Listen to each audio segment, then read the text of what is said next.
Hello and welcome to Middle Class Life Hacks.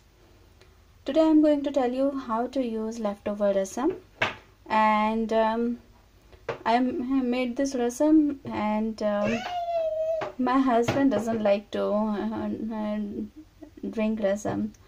So yes, so here I am with this leftover rasam, and I am going to make a curry out of it. Rasam have a lot of water, so if you want to cook something in that, it will give a good taste to that. And I would suggest that you can either cook rice into that. And I chopped some vegetables. Here are capsicum, mushrooms, and pak choi. This is one of my favorite vegetables. Pak choi tastes very good if you make Indian style pak choi. It tastes like chalai bhaji. So if you haven't tried it yet, you should try it.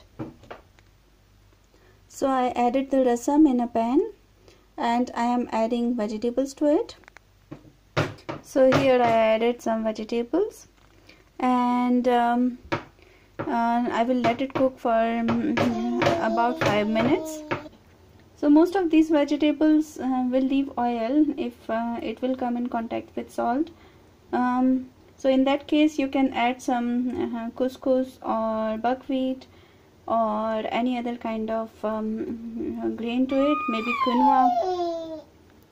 So thank you for watching this video, and if you like this video, hit like button and subscribe, and I'm looking forward to your comments.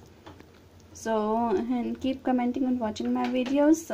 These hacks are all about saving your time and money. So and keep enjoying and coming back to this playlist. Yeah, have a nice day. Bye bye.